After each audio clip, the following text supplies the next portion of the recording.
tal? ¿Cómo están? Buenas noches. Estamos arrancando Cara o Cruz, estamos en vivo y en directo.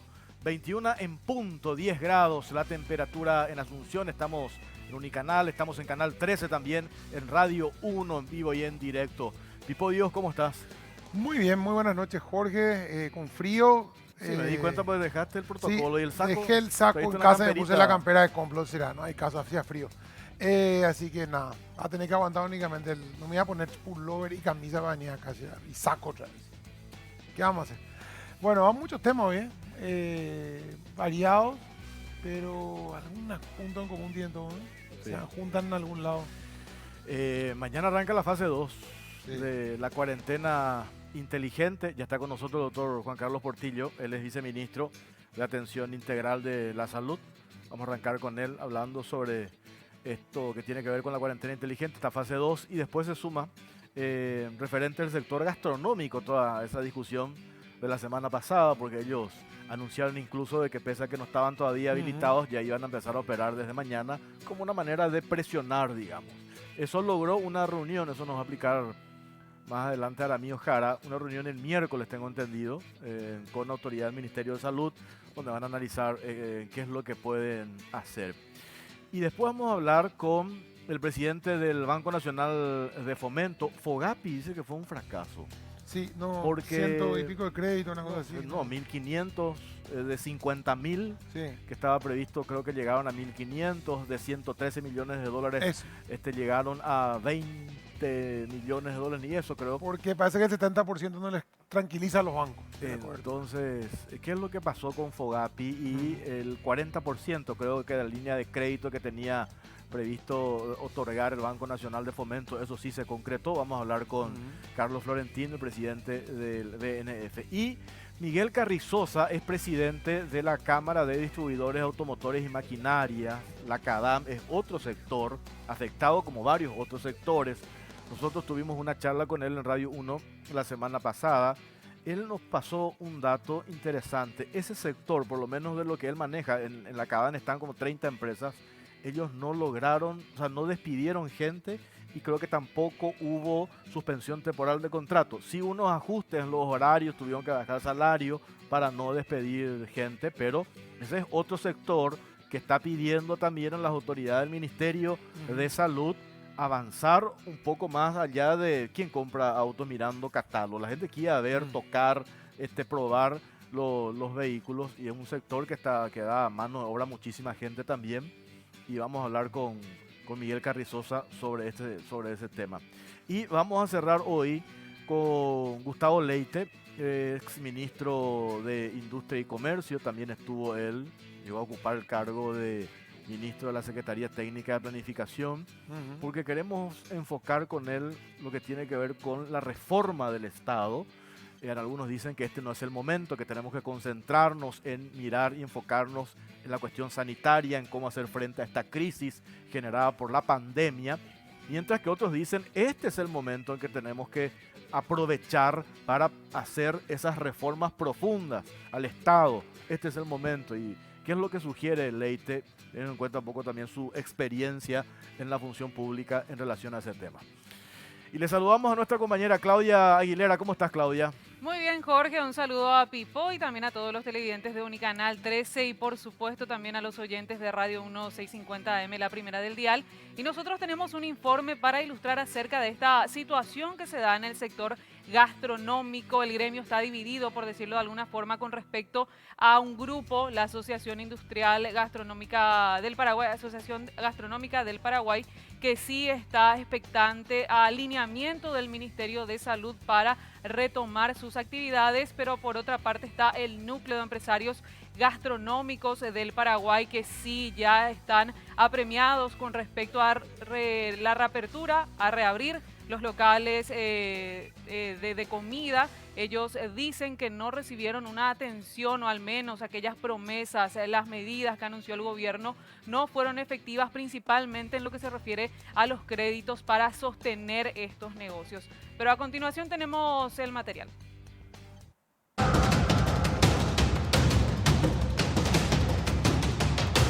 A 300 millones de dólares asciende la pérdida del sector gastronómico a nivel nacional por la pandemia de la COVID-19, y más de 1.000 personas del sector fueron afectadas en sus puestos laborales. Ante este escenario, un grupo de empresarios gastronómicos se decidió abrir sus puertas desde este lunes, cumpliendo las medidas sanitarias, pero pese a no estar incluidos en la segunda fase de la cuarentena inteligente.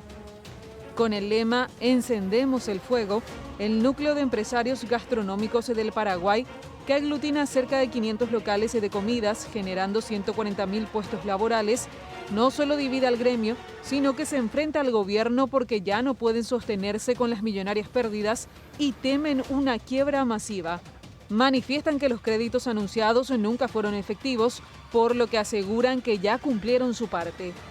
Sin embargo, desde la Asociación de Restaurantes del Paraguay, que aglutina a 220 restaurantes aproximadamente y genera cerca de 7.000 puestos de trabajo, respetarán las decisiones del Ministerio de Salud y dicen que la explicación es muy válida porque pese a implementarse las medidas sanitarias en los negocios, como la desinfección, distancia física y demás, nada servirá porque el cliente debe sacarse el tapabocas para ingerir alimentos y bebidas y de esta manera puede propagarse el virus. También este grupo analiza la presentación de un proyecto de incentivo para el sector y piden ser incluidos en la tercera fase de la cuarentena inteligente. Desde el Ministerio de Salud piden a los empresarios gastronómicos conciencia social y racionalidad, pues pese a tener controlada la situación sanitaria, ese control puede truncarse con un descuido, lo que obligará nuevamente a establecer una cuarentena absoluta. Por su parte, el Ministerio del Interior anunció más controles y que el cumplimiento de la ley es para todos por igual.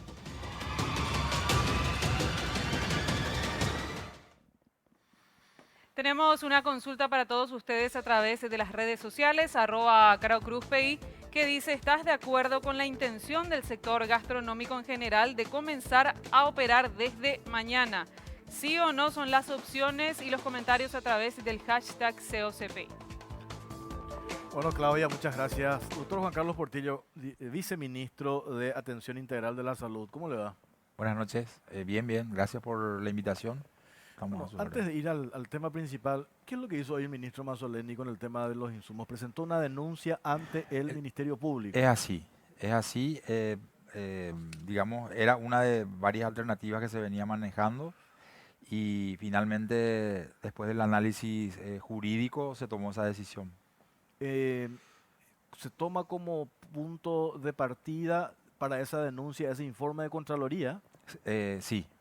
Básicamente sí, eso y otros elementos adicionales. ¿Qué elementos?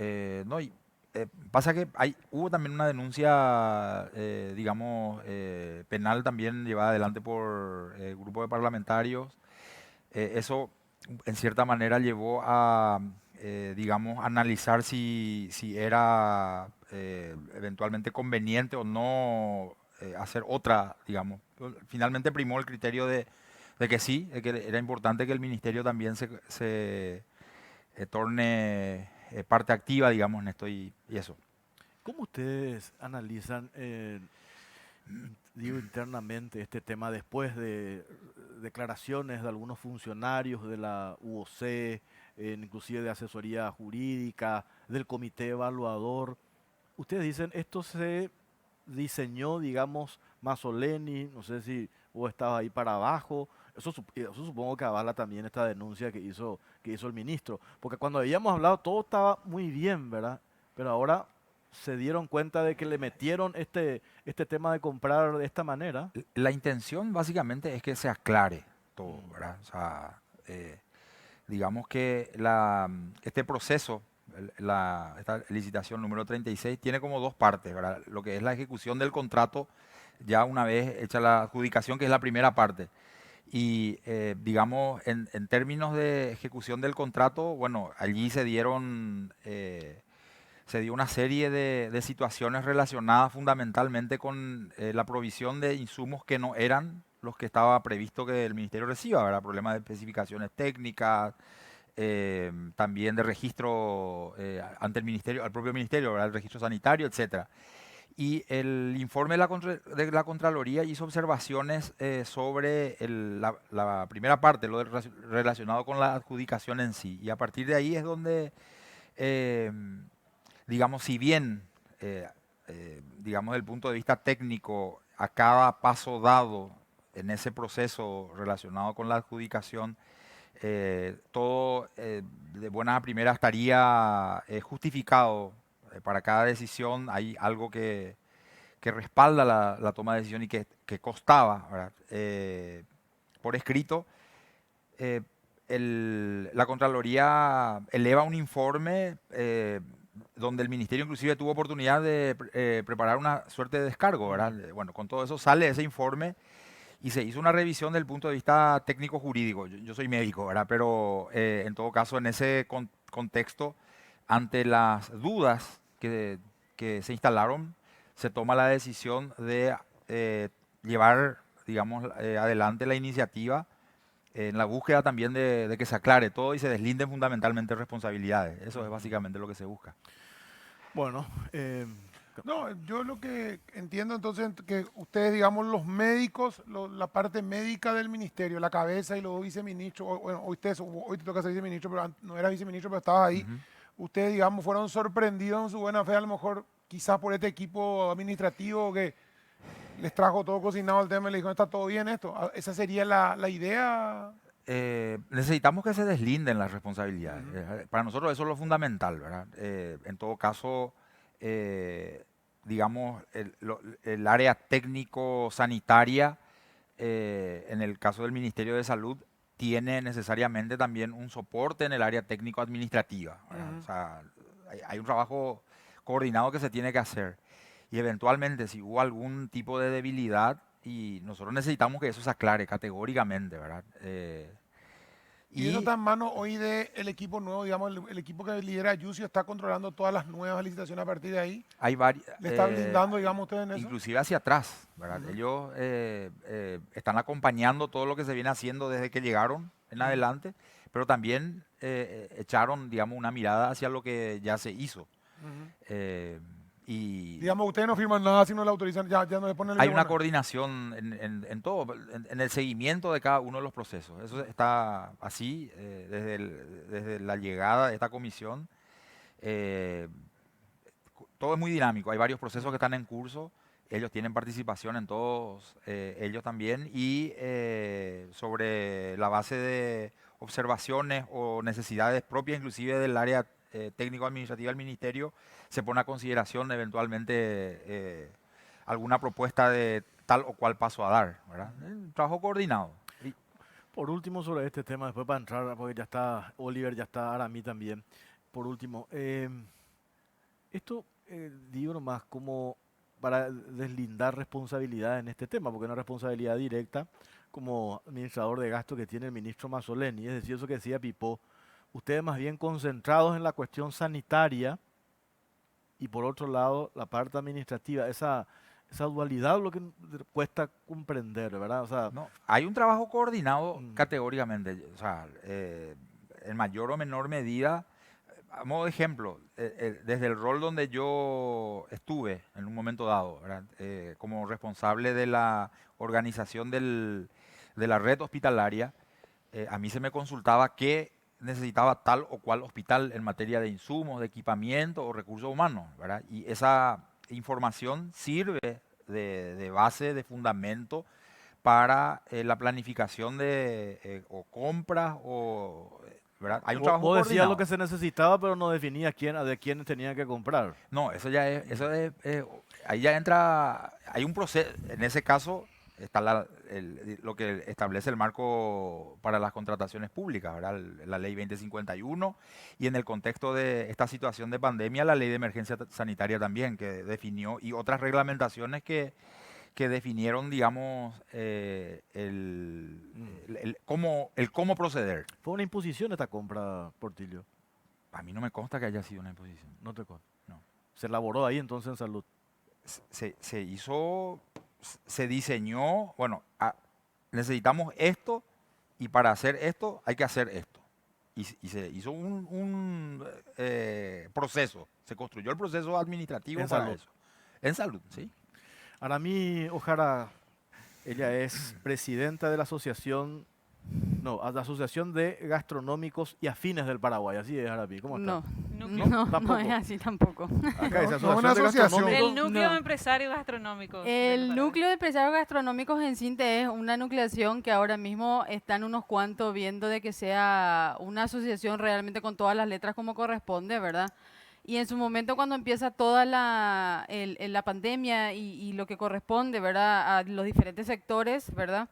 Se tomó una decisión de nuclearse en diferentes grupos de trabajo, ¿verdad?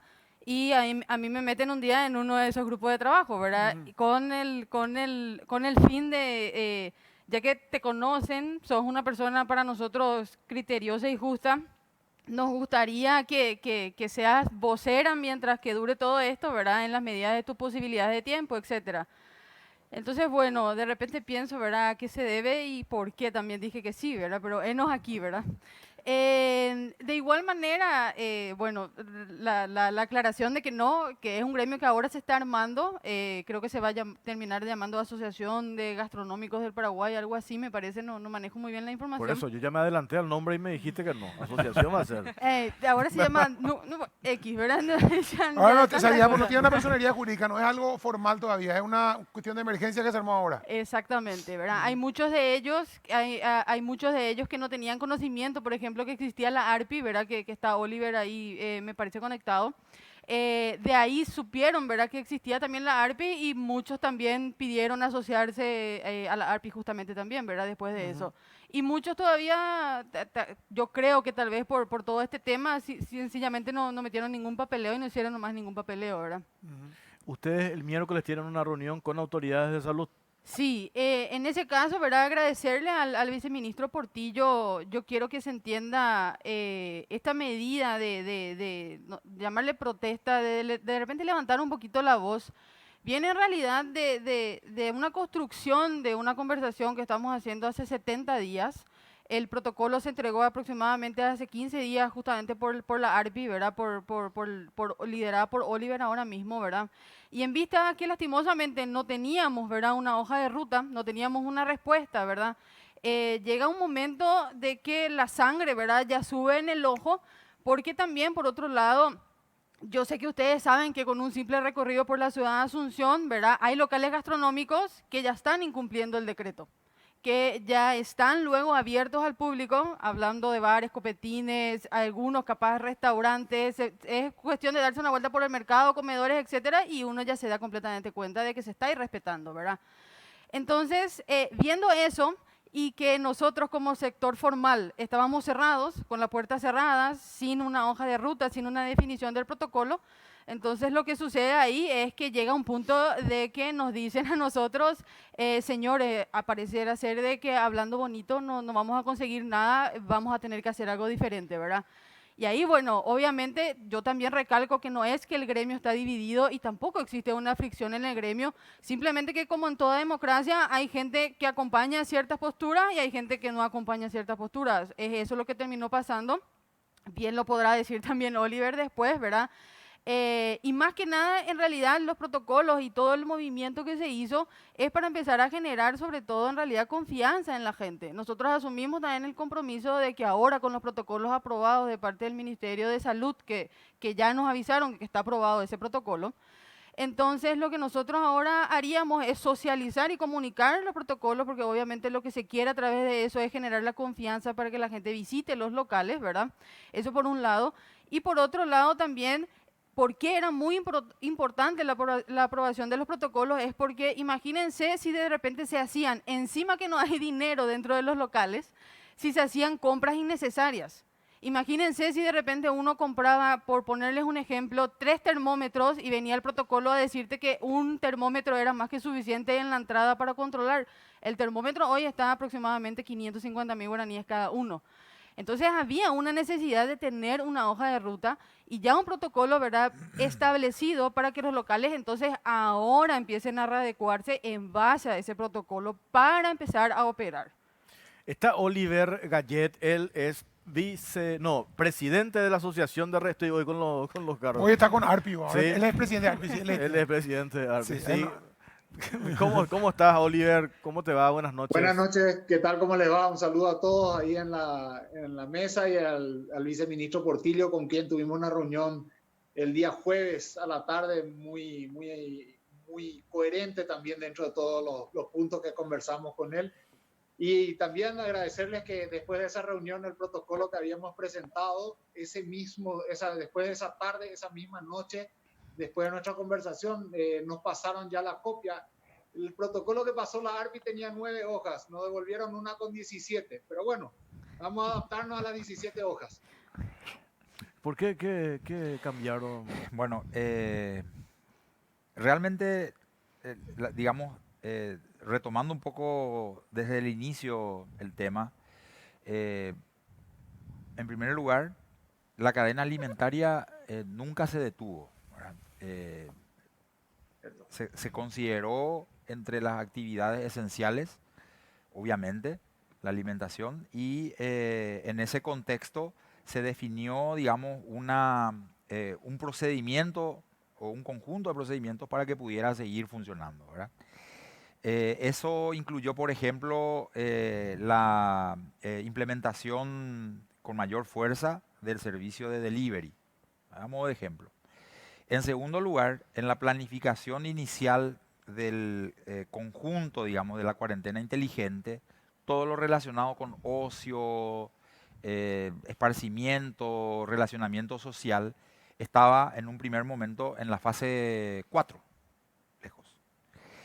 Y en cierta forma, creo que, si mal no recuerdo, allá por cerca del 20 de marzo, empezó a trabajarse ya el protocolo para el sector gastronómico, ¿verdad? De hecho, hubo algunos delineamientos principales, básicos, establecidos para que el sistema de delivery pudiera funcionar.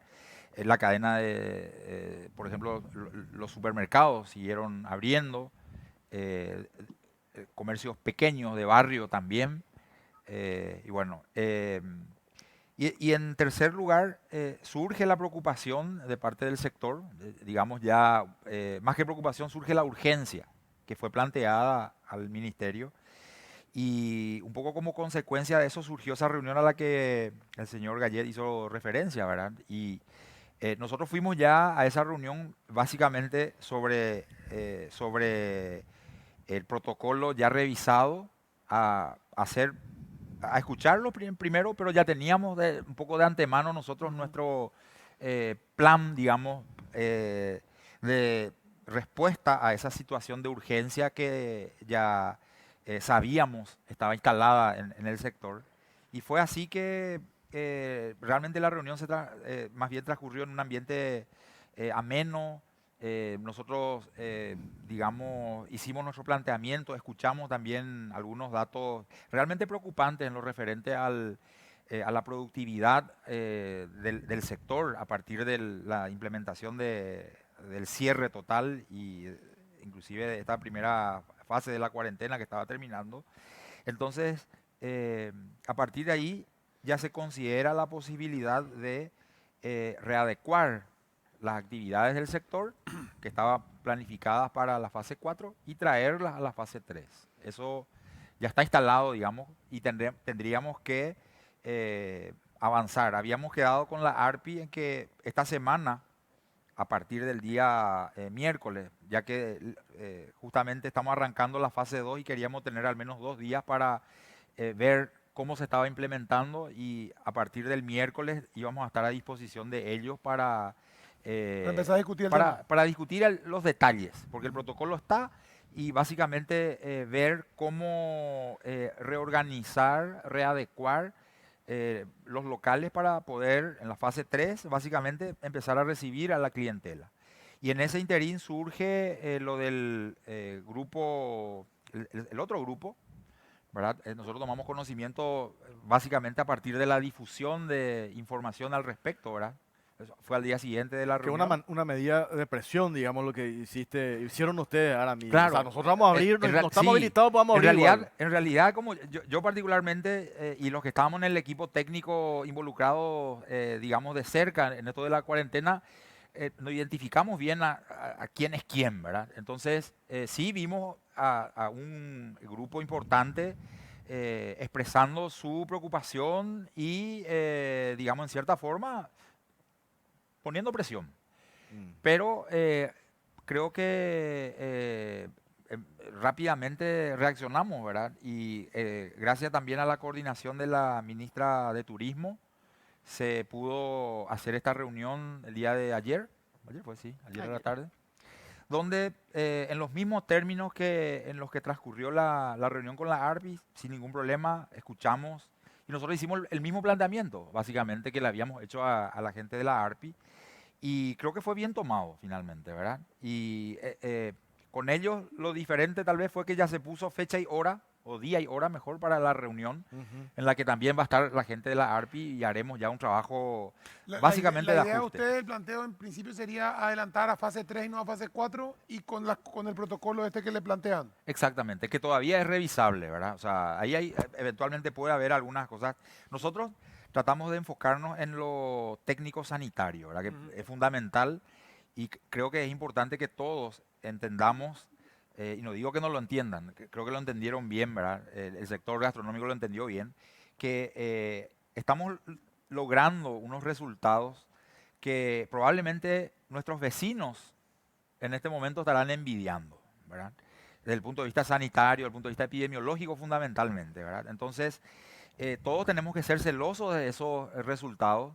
Estamos en una situación de ventaja en lo que se refiere al control de la pandemia, y cada paso que demos tenemos que tratar de que sea firme, seguro, y sobre todo que no ponga en riesgo esto que venimos logrando. Claudia. Ministro, para justamente tomando eso que menciona, que dice que estamos en ventaja en comparación a otros países, uno se preguntaría por qué, si es que ya declaramos que el nivel de contagiosidad es muy bajo, ¿verdad?, en territorio nacional, no se podría contemplar la posibilidad de la reapertura, pero con otras medidas de protección que vemos en fotos en otros países que sí atravesaron un caos sanitario, como por ejemplo la instalación de los acrílicos.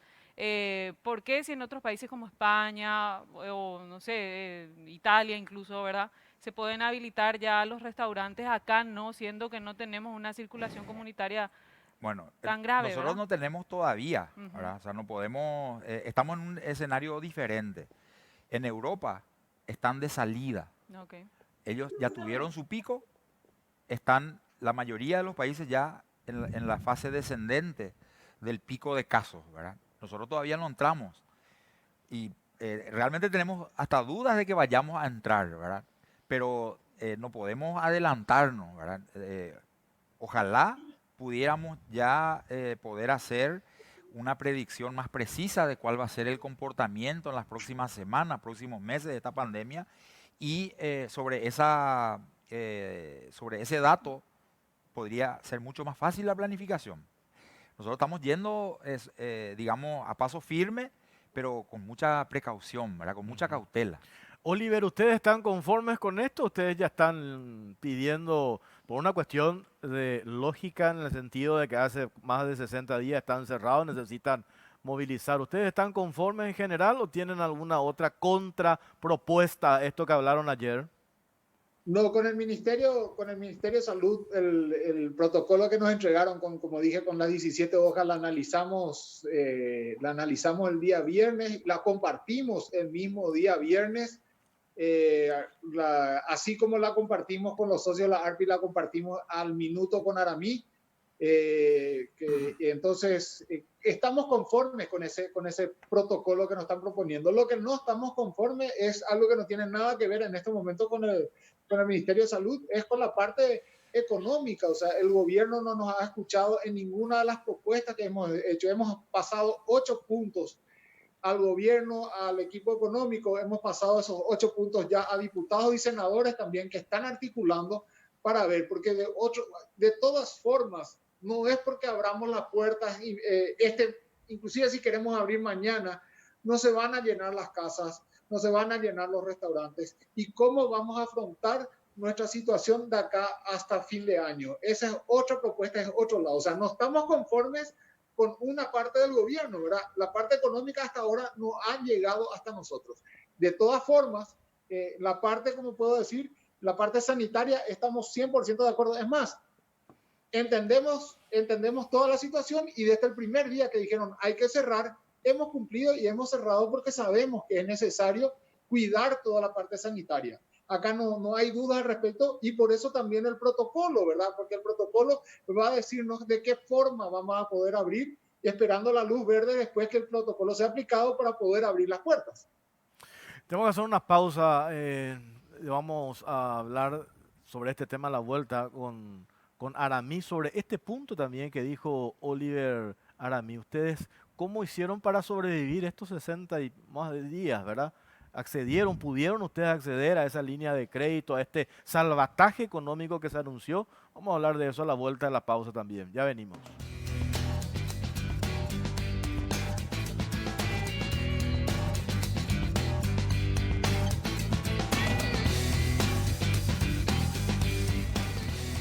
Seguimos en Caro Cruz y vamos a ver qué opina la gente a través de las redes sociales, @CaroCruzPI en Twitter y también en Facebook estamos.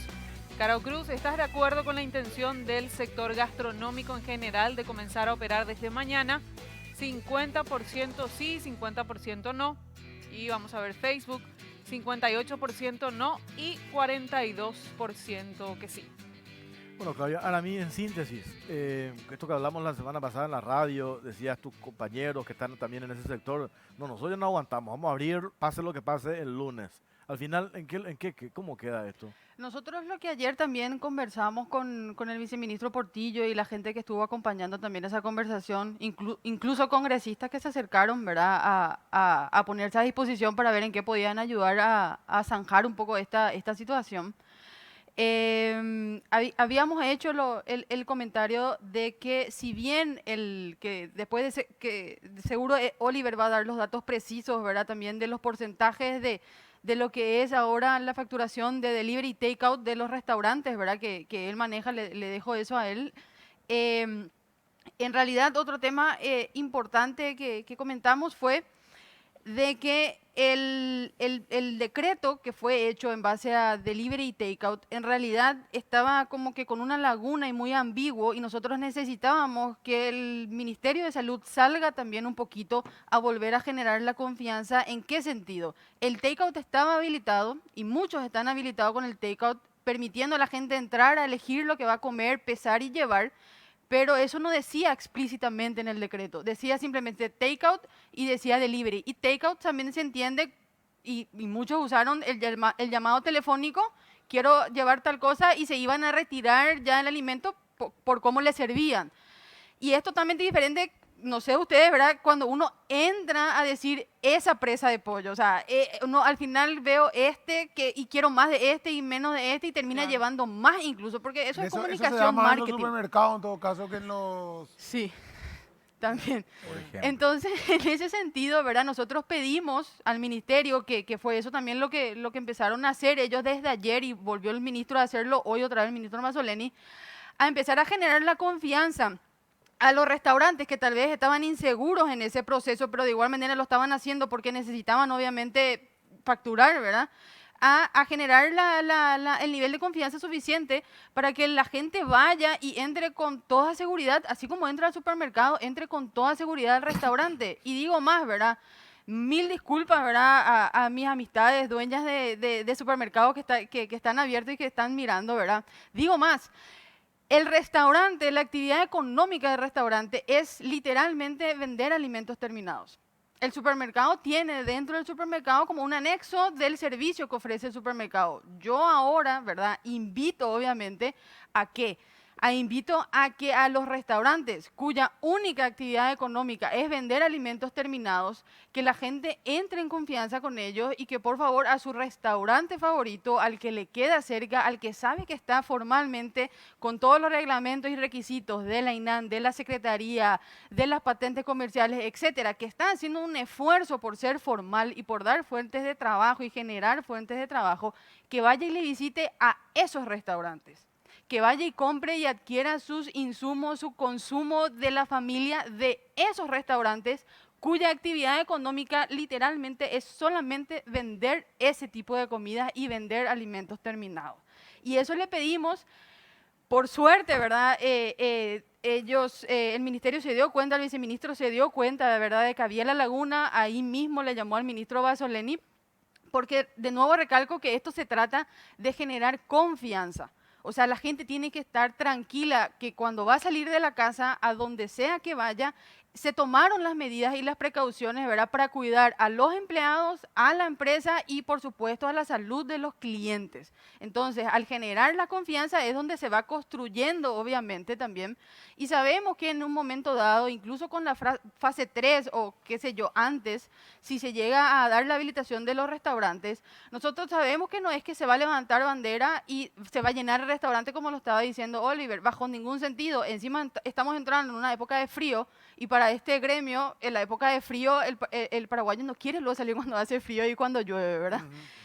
Pero si vos empezás a construir confianza hoy, podés ver resultados en 2 meses, en 3 meses, pero a medida que vas tirando el inicio para empezar a generar esa confianza, entonces obviamente se va alargando y el rubro, literalmente por lo que estaba mencionando también Oliver, que no es solamente la parte de salud acá el problema, son otras medidas adicionales que no están llegando a tiempo para el sector de los restaurantes. Nosotros vamos a entrar en una seguidilla, estamos entrando en una seguidilla de quiebra técnica y entrar en una seguidilla de quiebra técnica de estos negocios gastronómicos significa dejar a muchísima gente afuera. Y a nivel nacional yo les hablo de aproximadamente mínimamente quiebra técnica de un 20%, significan unos 25.000 puestos de trabajo a nivel nacional que van a quedar cesantes, dentro del sector formal, nomás luego hablando únicamente, ¿verdad? Entonces es realmente una situación y de nuevo, ¿verdad? Agradecemos enormemente el trabajo también del Ministerio de Salud que por fin aprobó los protocolos presentados por la ARPI, ¿verdad?, después de mucho arduo trabajo también de parte de ellos. Pero ahora quedan de igual manera otras aristas que también todos los ministros se comprometieron a tratar ahora mismo, ¿verdad? Porque no es una cuestión de maldad, y lo dirá también Oliver ahora seguro, no es una cuestión de maldad el decir, señores, por favor, controlen el sector informal. No tiene nada que ver con ser mala gente. La cuestión es que las reglas de juego para el sector que manipula alimentos, que no es poca cosa manipular alimentos, están establecidas antes de la pandemia. Acá no hay nada que se estableció a lo loco después de la pandemia. La reglamentación para habilitación de los locales de parte de la INAN existió siempre para los locales gastronómicos. Pero digamos que aumentó muchísimo también la cantidad de gente que ahora se dedica al delivery de gastronomía, que antes no se dedicaba y lo hace de su casa. Entonces también la competencia que tienen en ese sector no es que se quedaron los que estaban, sino que entraron nuevos, en la desesperación entraron nuevos jugadores. Ahí, por ejemplo, hago un comentario que nos estuvieron mandando de Suecia específicamente. Un amigo que está viviendo en Suecia me dijo, miran, a mí te comento un poco lo siguiente que sucedió acá. Al ser la actividad económica, como estuve mencionando, netamente de los restaurantes, la venta del alimento terminado, por ejemplo, a los supermercados se le prohibió vender alimentos terminados. ¿Por qué? Porque iba a entrar en competencia con el rubro que se dedica solamente y exclusivamente a eso. Entonces, el supermercado, su principal motor económico también es la venta de insumos, ¿verdad?, de ingredientes, etcétera, ¿verdad?, para que la gente se abastezca.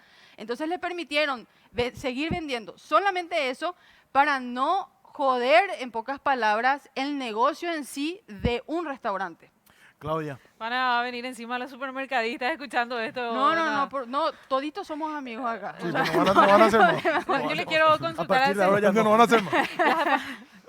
Bueno, al señor Gallet le quiero consultar. Él comentaba que la pérdida a nivel nacional en este rubro es de 300 millones de dólares desde marzo, cuando se deciden cerrar, ¿verdad?, estos locales. Y mencionaba Jaramí que la reactivación se va a topar después con la dificultad de que hace frío, de que no queremos salir a comer, pero también sí o sí por la crisis económica que genera la crisis sanitaria, también obviamente el consumo disminuye de por sí. Y ustedes se van a encontrar, don Oliver, también con que ya van a poder capaz abrir las puertas, pero también van a tener que motivarle a esa gente a que haya consumo. Están analizando todo eso, los números también de las pérdidas, quisiera saber.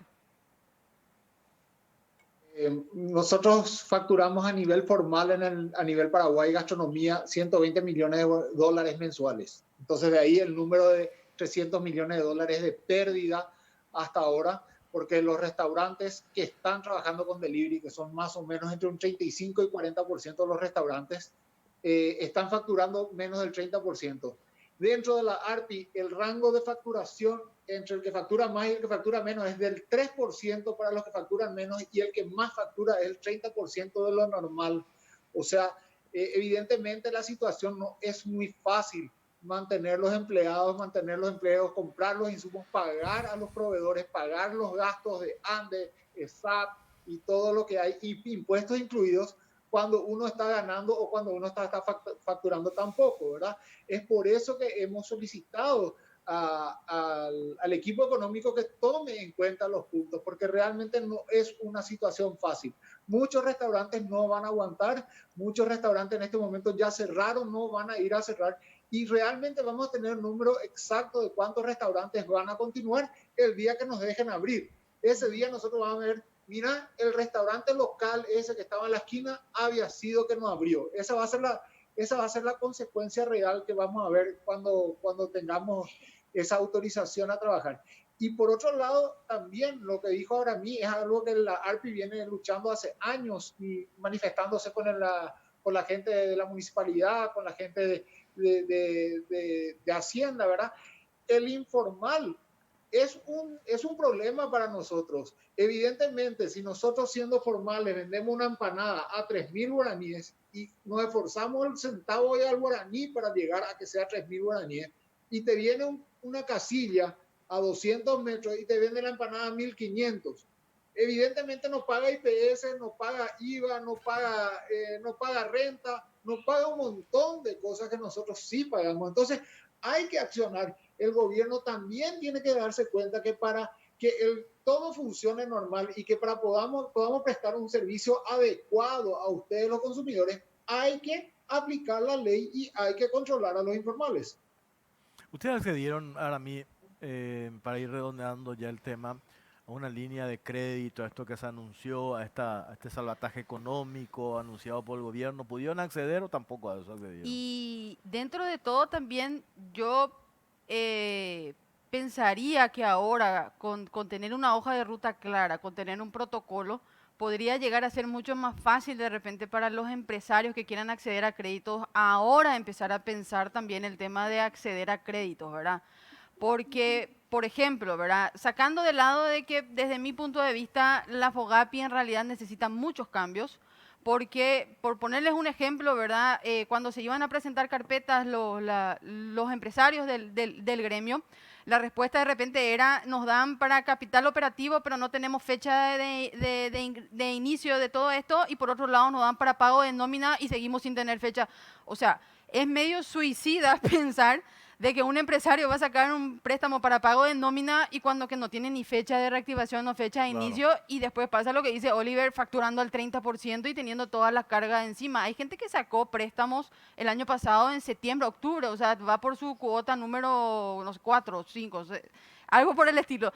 Entonces no es luego rentable pensar siquiera dentro del rubro ahora en un préstamo. Capaz que con una hoja de ruta, capaz que ahora sabiendo que en la fase 3 podemos entrar, ¿verdad? Y yo igual sigo diciendo, o capaz antes también en la fase 3, ¿verdad?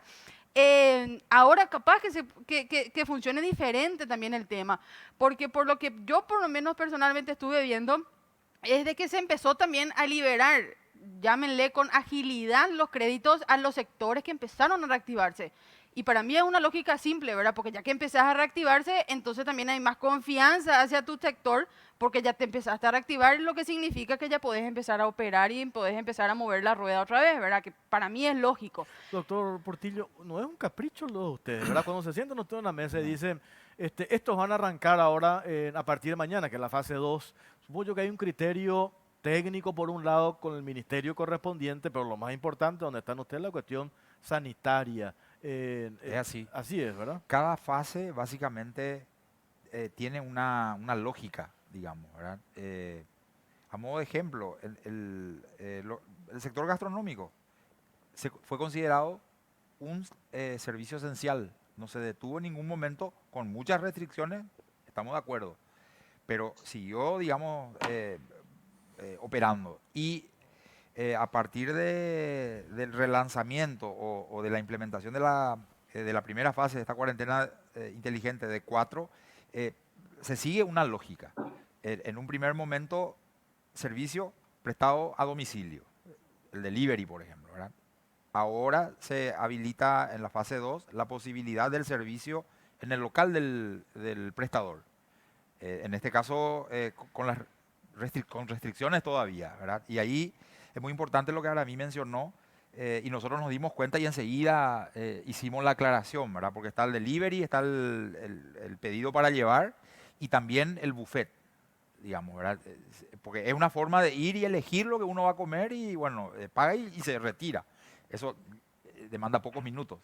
Y el siguiente paso, y de ahí es donde viene, digamos, la predisposición o digamos, la propuesta del ministerio de traer lo que estaba previsto para una fase más tardía, la fase 4 a la fase 3, porque sería el siguiente paso lógico, permitir la presencia de clientes. Con restricciones. Con restricciones todavía, pero y si todo va bien en la fase 3, esas restricciones se irían liberando gradualmente para la fase 4. Fase 3 es 15 de junio. Sí. 15 de junio. Esperamos por último, Oliver, al 15 de junio. Esperamos el 15 de junio seguro, con mucha ansia, pero bien como lo dijo Aramis, nosotros también entendimos de parte del viceministro Portillo que si las cosas se dan, se prestan, si vemos que hay un índice de contaminación muy bajo, inclusive durante fase 2, tal vez a mitad de fase 2, él nos diga, las condiciones están dadas para que ustedes puedan abrir. Sería un éxito, sería un golazo de que eso no pueda ocurrir. Fantástico. Dale, Oliver, muchas gracias por tu tiempo, muy amable. Aramis, ¿usted aguantamos hasta el 15 también? Dios quiera, si ya aguantamos 70 días respetando todo esto, ¿verdad? Es un gremio realmente, a mí personalmente, con 50 años ya en el mercado, a mí me honra estar dentro del gremio gastronómico. Me dedico a lo que es la capacitación gastronómica, que la empezó mi abuela hace 50 años ya. Justo este año cumplimos 50, no pudimos festejar porque estábamos en medio de la pandemia. Ya festejaremos. Pero a mí realmente por el nivel de compromiso que tiene este gremio, este rubro y las maravillosas personas que uno terminó conociendo gracias a la pandemia de igual manera, ¿verdad? Que están haciendo patria, sosteniendo los empleos de su gente, haciendo patria, haciendo formales. Para mí es un orgullo realmente estar en el sector gastronómico de este país. ¿Tus compañeros que te presionaron para abrir ya el lunes, qué le decís? ¿Están conformes con esto que hablaron con la gente? Ellos están ahora súper tranquilos, muy agradecidos obviamente con el ministerio y ya pendientes de la reunión del miércoles, ¿verdad? Que es realmente para, yo creo, ya poner la firma nomás para empezar la hoja de ruta. Ya están expectantes, haciendo llamados telefónicos a proveedores del tema de las higienes, del tema de acrílicos, del tema de tapabocas, viseras, etcétera, ¿verdad? Todo lo que haya que poner también. Portillo, lo de la fase 1 ya medimos, ¿verdad? El resultado en materia de contagio. Funcionó, quiere decir, la gente hizo su parte en el sentido de que esto no se expandió. Funcionó la fase 1 perfectamente. Es así. Nosotros estamos bastante satisfechos. La fase 1 fue como una prueba de fuego para la conducta ciudadana. Pues ya se midió eso, ¿verdad? Sí, pasamos la prueba. Pasamos la prueba. En la fase 2, donde va a incrementarse la interacción social, ahí veremos cuál es el impacto de ese incremento.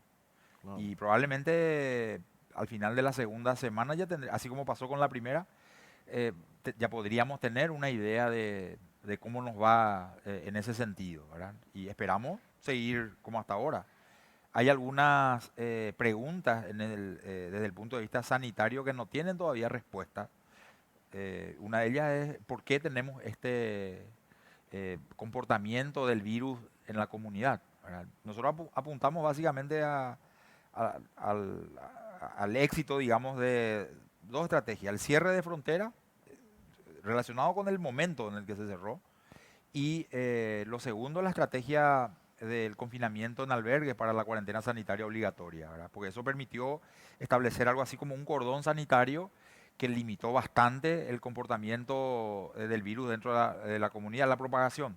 Ahora, ¿por qué ese virus que está dentro de la comunidad no tiene fuerza para propagarse ampliamente, como se ve que ocurre en otros países? Y bueno, ese es otro de los interrogantes que no tiene respuesta. Jorge, ¿me permitís un ratito antes de cerrar? Le escucho al viceministro y es como una calificación a nuestro comportamiento ciudadano.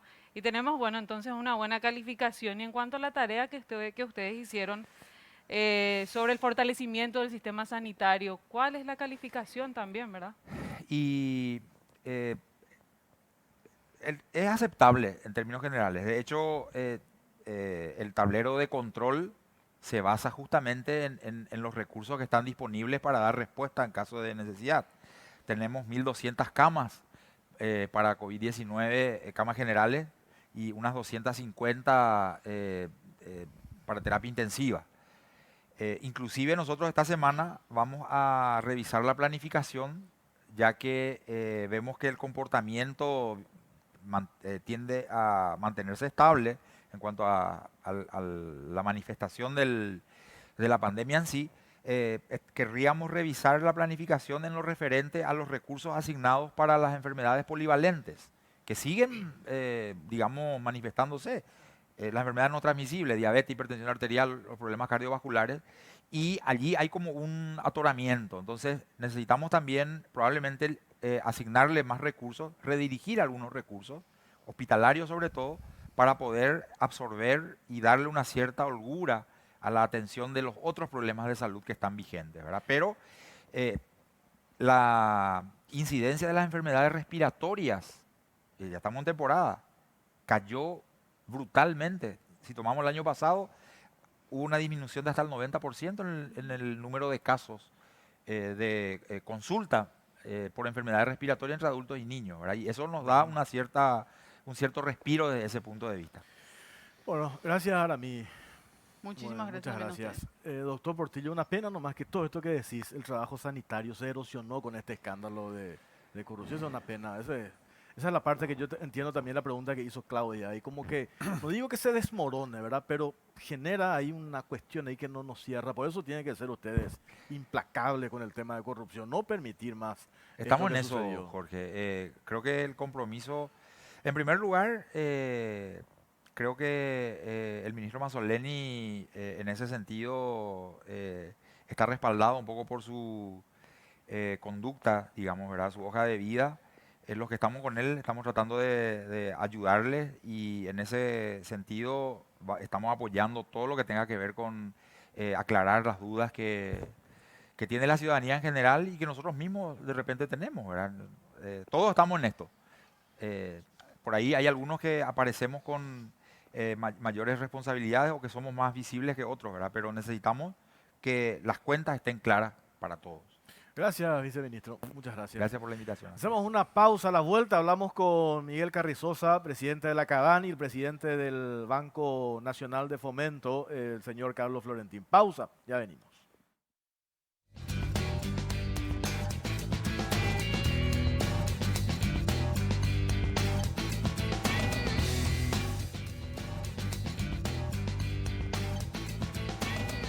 Seguimos en Caro Cruz y vamos a ver nuevamente cómo están los números de la consulta habilitada en las redes sociales, @CaroCruzPI.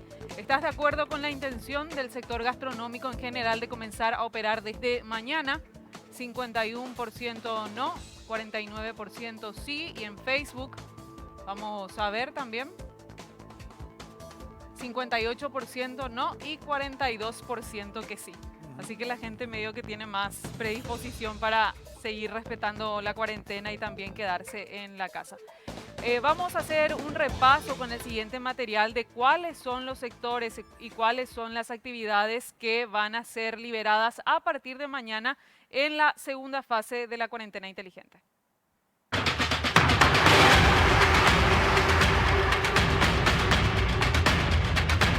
Este lunes 25 de mayo inicia la segunda fase de la cuarentena inteligente.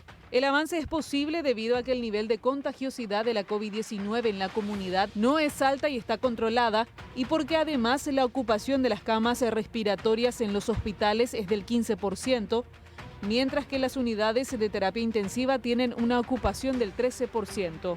A la segunda fase de la cuarentena inteligente se suman los locales comerciales, incluidos los que están en los shoppings, obras privadas en todas sus etapas, oficinas corporativas con el 50% del personal, sector cultural y artístico sin público, deportes profesionales sin público, clubes y parques privados para entrenamiento físico individual. Todos los sectores habilitados en la cuarentena inteligente contarán con un protocolo sanitario que deberá cumplirse de forma rigurosa y las personas deben adoptar el modo coronavirus de vivir, lo que incluye el constante lavado de manos, uso de tapabocas y la distancia física. El Ministerio de Salud insta a la ciudadanía a no bajar la guardia para mantener controlado el nivel de contagio y, por sobre todo, cuidar a los grupos de riesgo.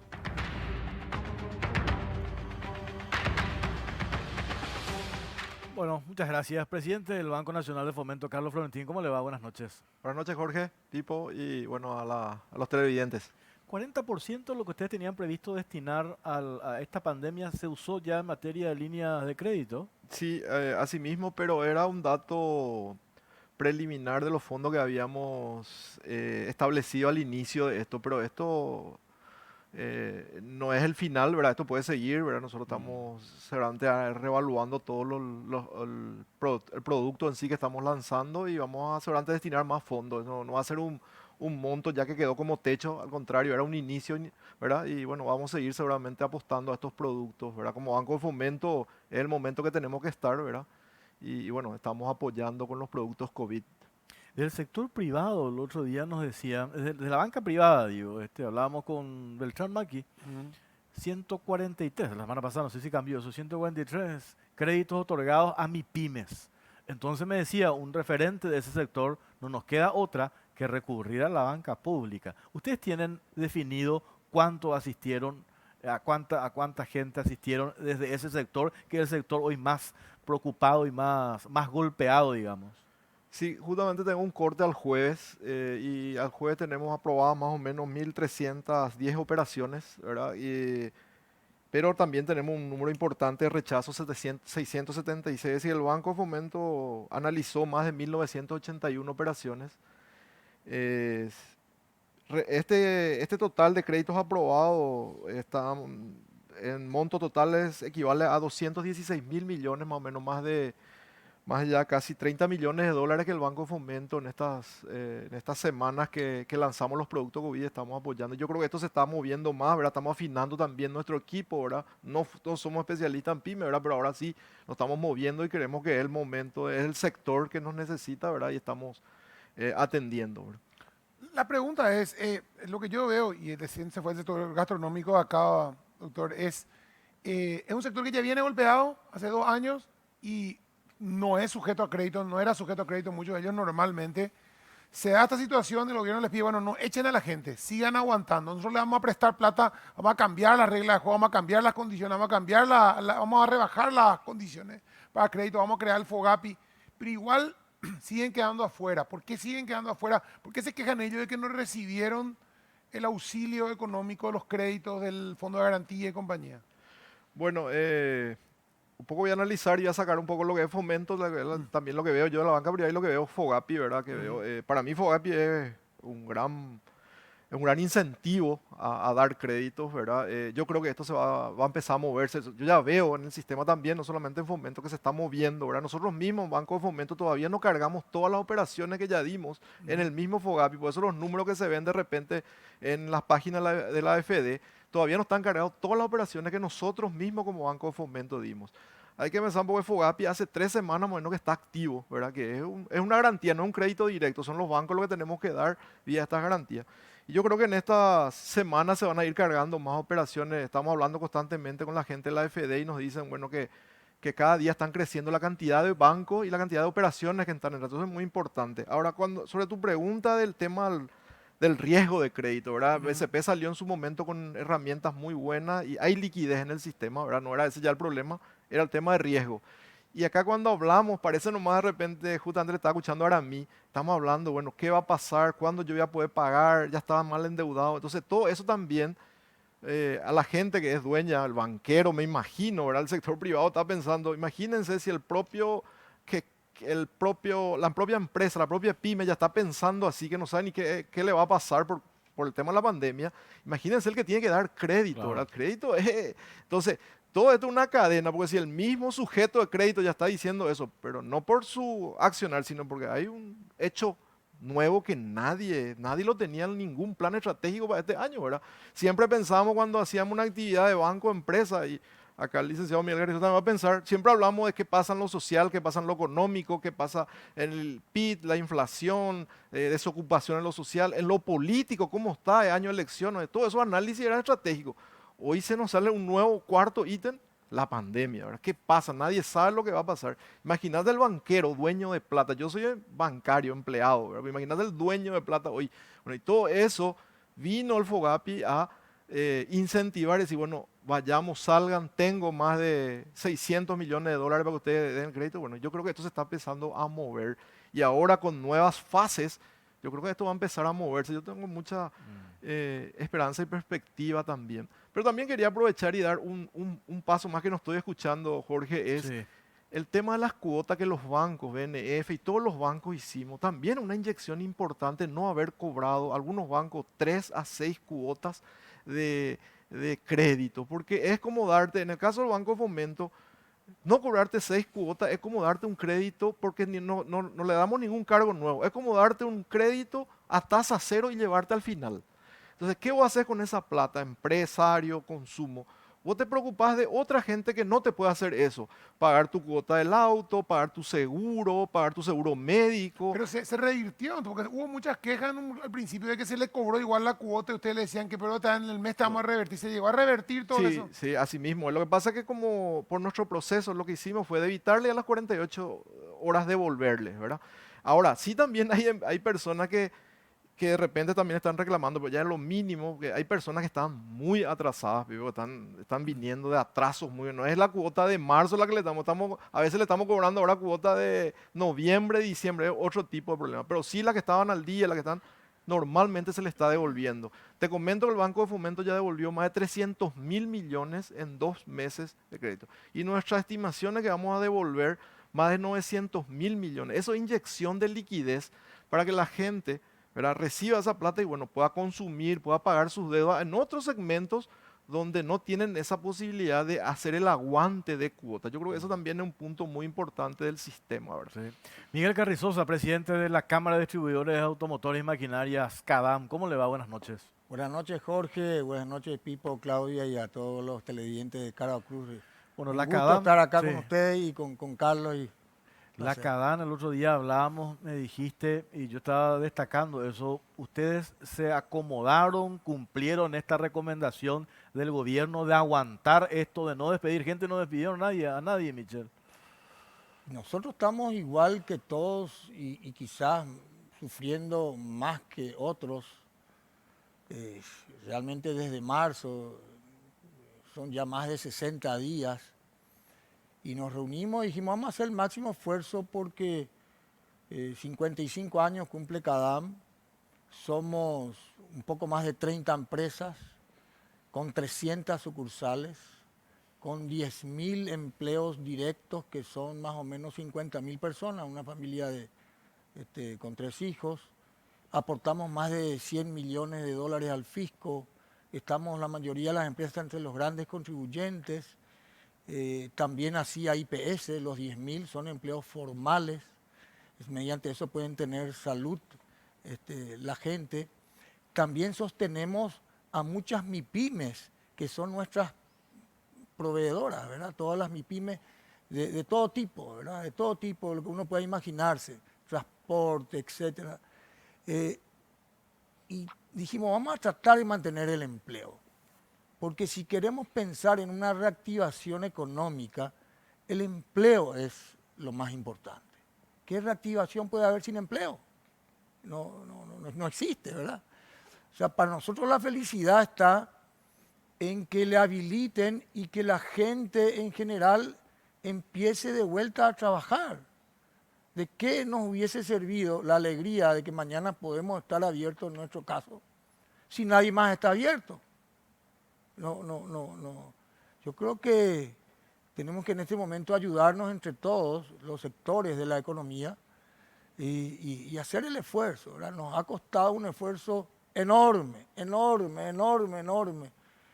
Llegamos a un acuerdo, por ejemplo, con nuestra gente, dijimos, bueno, durante 90 días vamos a, entre todos, desde el presidente, a reducirnos en algo el salario, pero que nadie se vaya. que nadie se vaya, que todos estén, que todos nos mantengamos en el barco, porque para salir tenemos que salir todos juntos. Y bueno, yo quiero agradecerle a toda esa familia de Cadama, a la familia de Diez, a todas esas familias que dijeron, bueno, nos apretamos un poco el cinto, pero estamos, ¿verdad?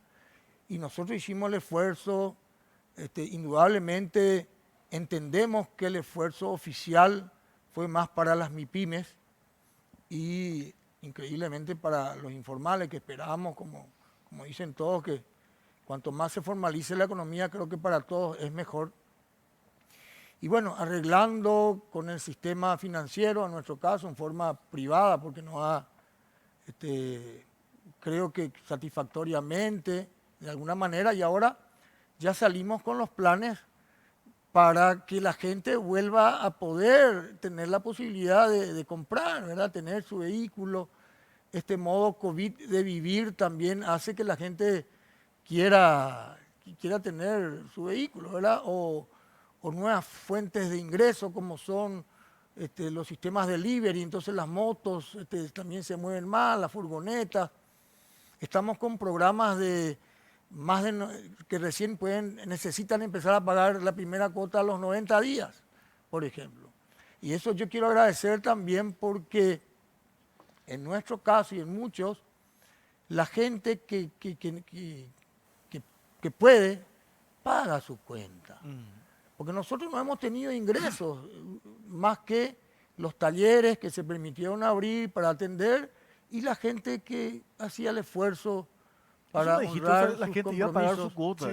Y una pregunta ahí, la gente que de repente era buen cliente de ustedes, les pagaba al día y te dice, bueno, ¿sabes qué? Me quedé sin trabajo, me cerraron la empresa en marzo. ¿Ustedes pudieron plantear con ustedes la renegociación? Bueno, pagame el mes que viene, no te voy a cobrar esto, no te voy a... Porque para ustedes tampoco el negocio es recuperar un auto usado. Claro, pero por supuesto, yo creo que no hay luego casos de demanda en esta época, porque esa es la situación real, ¿verdad? Entonces, todos estamos en lo mismo y esperamos que esa persona se recupere más adelante, que vuelva a tener trabajo, que procure.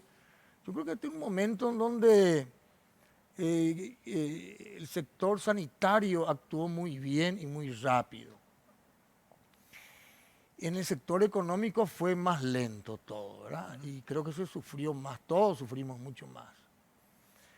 Y ahora están empezando, como decía Carlos, el presidente del BNF, el FOGAPI y otras medidas que puedan empezar a llegar a la gente para que se reactive la economía, porque ahora, ¿qué nos vale abrir todo si todo está muerto? O sea, si la economía está muerta, tenemos que reactivar la economía, hay que inyectarle recursos, porque finalmente las fuentes de trabajo están sobre la base del consumo de todos, ¿verdad?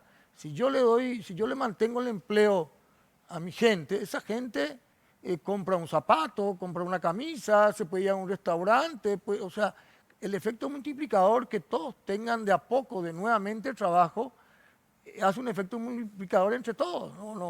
No existe eso de que te vaya bien solamente a vos y al otro mal. No se puede eso. Entonces la lucha de nosotros ha sido mantener el empleo, convencido de que eso es un grano de arena que estamos poniendo en este momento para que toda la economía pueda volver a ir recuperándose y a luchar. Estos son los momentos.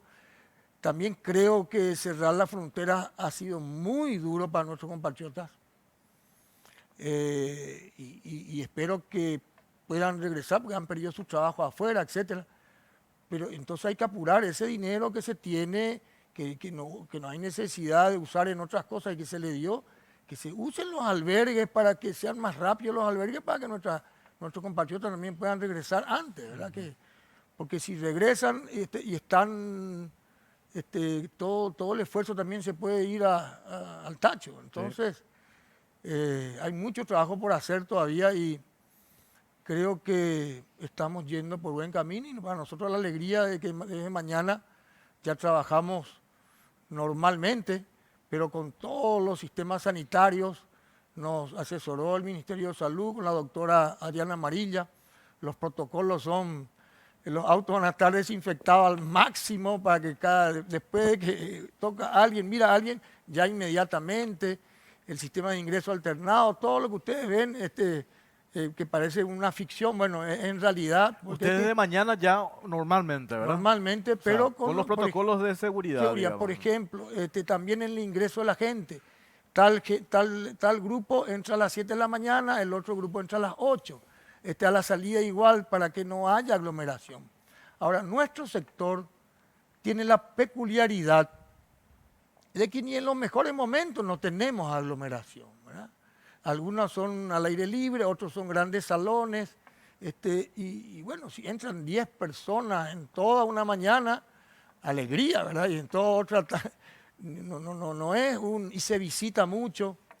Por más que para el que va a comprar un automóvil, un tractor, un camión, no es tan fácil comprar online, ¿verdad? Es ya una inversión muchas veces también para trabajo, como el tema de los taxis o de Uber, etcétera, Move, todo. Entonces, la gente quiere ver, si es usado, más aún, ¿verdad? Quiere ver el Estado, claro, con garantía. Entonces, tenemos que darle la tranquilidad y la seguridad a los que se van a acercar y a partir de mañana, porque antes era todo más online. Y así que, bueno, es el otro mensaje de Cadam que vamos a cumplir. Tengo que hacer una pausa cortita a la vuelta. Me dice acá un ganadero, preguntarle al presidente del Banco Nacional de Fomento por qué la burocracia es tan excesiva. Dice, cuesta acceder a créditos allí, me preguntan y vamos a responder a la vuelta a la pausa, presidente. Sí. Pausa, ya venimos, pero antes Claudia tiene algo. Asimismo, así como hace 209 años atrás, hoy estamos escribiendo una parte importante de nuestra historia, una donde la solidaridad, el esfuerzo y el ingenio que nos caracteriza son nuestros recursos más fuertes para lograr que todo vuelva a ser como antes. Hoy más que nunca, los paraguayos dependemos de nosotros. Pool naturalmente paraguaya.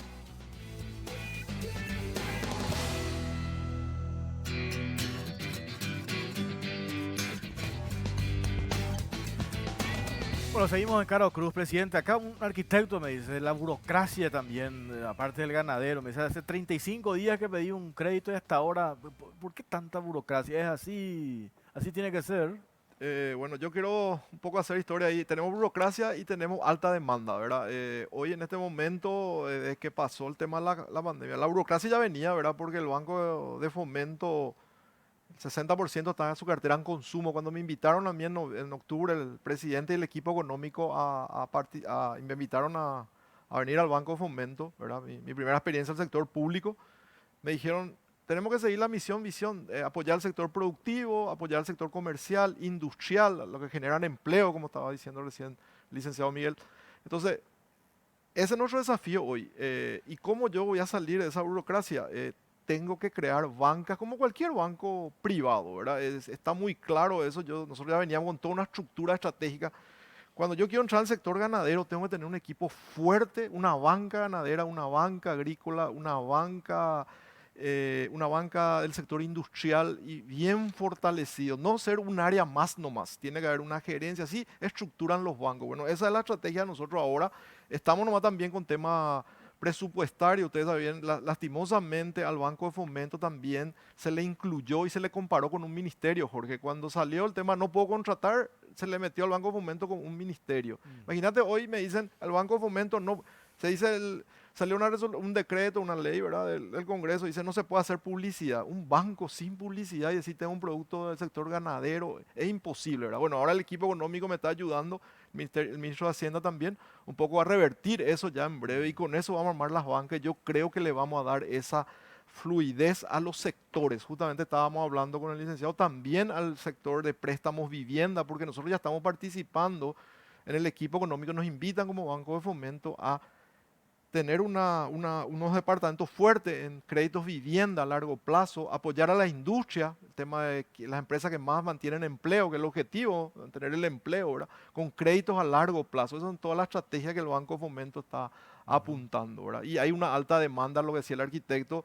Estamos tratando yo creo que en estas últimas semanas esto se va a hacer. Ya tenemos el 71% de las carpetas presentadas ya fueron analizadas. Tengo todavía un un rezago de 29% y siguen entrando carpetas, ¿verdad? Pero yo creo que el equipo está más afinado, ¿verdad? El sueño del auto propio, Decíamos Michel, en el ¿verdad? corte, ¿verdad? ¿Eh? En el corte hablábamos de eso. En acá, el seguimos corte hablando. hablábamos y me gustaría ampliar también eso, ¿verdad? Que ahora que, pues eso cambia la historia cuando ya tenemos, eso que decía Aramí hace rato, una hoja de ruta por lo menos. Ya sabemos cuándo va a arrancar esto. Ojalá que esto no se desborde, si no vamos todos atrás, no me quiero imaginar si pasa eso, ¿verdad? Pero hay una hoja de ruta ya ahora que ayuda un montón, ¿verdad? Claro, y por sobre todas las cosas, la gente cuando, una vez que tiene sus necesidades básicas satisfechas, su siguiente sueño es su casa propia y su movilidad propia, ¿verdad? Y bueno, este es un momento en que los planes que hay son los que quizás nunca vuelvan a haber, porque estamos todos con deseos de poder tener algunas ventas para poder también seguir en el mercado. Así que bienvenidos sean a todos a partir de mañana con todas las medidas sanitarias y con grandes planes de financiamiento. Y en ese sueño del primer auto, el Banco Nacional de Fomento ha ayudado enormemente con el plan del auto familiar o ahora auto para la gente, en 60 meses en guaraníes, a una tasa baja. Ha permitido a la juventud poder tener su auto, su primer vehículo, y esperamos que eso pueda continuar apenas también el Banco Nacional de Fomento pueda cumplir con el resto de las necesidades que tiene que hacer ahora, porque ayuda enormemente. Si bien nosotros hacemos el máximo de los esfuerzos, nunca va a ser igual como eso, ¿verdad? Ahora sí tenemos planes que van a empezar a pagar la primera cuota a los 90 días. Eso también le da un poco de tranquilidad a la gente. Bueno, yo necesito, pero necesito un poco de respiro, y con tasas bastante atractivas también en este momento, y con planes también que van hasta los 60 meses. O sea que todas las concesionarias, que realmente somos nosotros importadoras que representamos a la fábrica, estamos haciendo el máximo de los esfuerzos para mantener el empleo por un lado y por el otro lado volver a ganar la confianza de la gente y recibirles con la mayor de las seguridades en nuestros hogares, por decir que...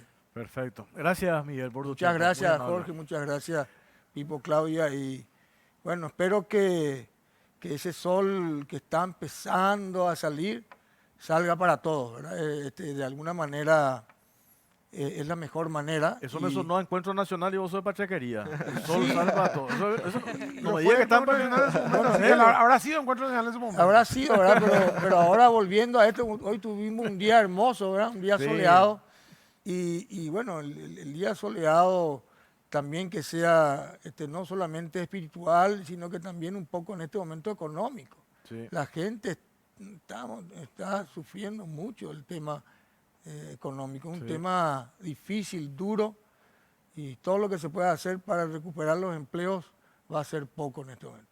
El porcentaje para un crédito, por último, nos vamos con esto, presidente. ¿Cuánto es de interés? El de los préstamos COVID tenemos de 7%. 7%. 7%. Pero te sale un TIR mucho menor porque no se paga interés ni capital en todos los 12 meses de gracia. Es decir, entonces eso te hace que tu tasa final te baje ya casi al 6%, ¿verdad? Entonces, ese es un producto muy innovador porque antes para pymes no se tenía eso. Se tenía siempre para el sector productivo, industrial, no pagar nada, siempre era mensual. Nosotros llevamos 1 año. ¿Sí? Hoy la pyme que tome o la empresa mediana que tome, paga recién en el 2021, en mayo se va a sentar con el banco a ver cuál es la situación. Y yo creo que esa es una ventaja. También creo que el FOGAPI en sus productos también pone esa condición que haya por lo menos 6 a 12 meses de año de gracia. Entonces yo creo que se está empujando a eso, ¿verdad? Perfecto. Presidente, gracias por su tiempo. No, muy gracias a amable. ustedes. Muchas Un gracias. poco solamente felicitarle un poco a mi equipo. Quiero aprovechar al equipo de Fomento que Sí. está fuerte, mi funcionario, ¿verdad? Con todo esto apoyando. Pero también quiero hacer una felicitación a todos los paraguayos. Realmente creo que estamos sacando 10 de la solidaridad que hay. Impresionante, ¿verdad? Yo no creo que se vea en otros países del mundo lo que está haciendo la gente. A veces que la gente que menos tiene es la que más está siendo solidaria, ¿verdad? Eso es verdad, es verdad. Bueno, muchísimas gracias. Pausa, ya venimos.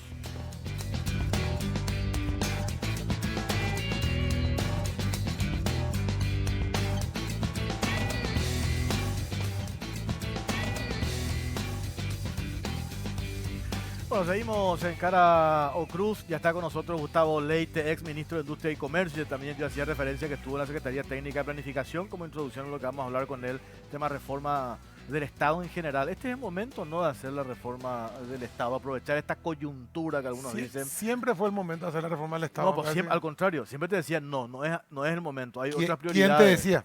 No, sí, Ese es el problema. Yo creo que siempre fue el momento y hoy sigue siendo el momento, Julio. Sí. No aguanta más. Claudia, vos tenés una encuesta.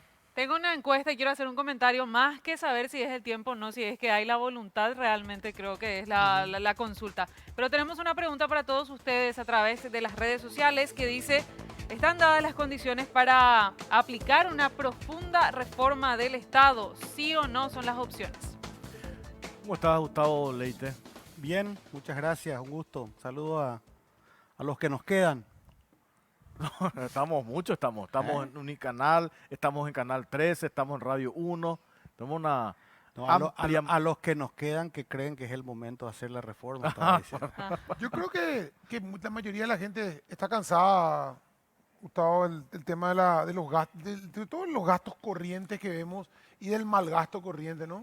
Creo que hay dos elementos, el mal gasto y el mal servicio, porque si hubiera habido mal gasto y había buen servicio, y tal vez no nos íbamos a quejar tanto, pero aflora ahora que en educación nuestros chicos van a perder el año. Los que están en la escuela pública pueden decorar del lado que quieran, pero van a perder el año, y si no, van a zafar algo van a entender, pero no es lo que el Ministerio de Educación está improvisando para hacer contenido. No están preparados, pero los contenidos están todos hechos, están en Taiwán, están en Corea, están en Singapur, están en España. Pero, y después tenés en salud, bueno, no vamos a hablar de salud porque pareciera que vamos a llover eso de mojado, una licitación no podemos hacer. Y en salud tiene otro problema, y en los dos, estaba diciendo, en educación, $1.000 millones el año pasado, 700 nomás para los maestros. Los otros 300. En salud, 700 millones.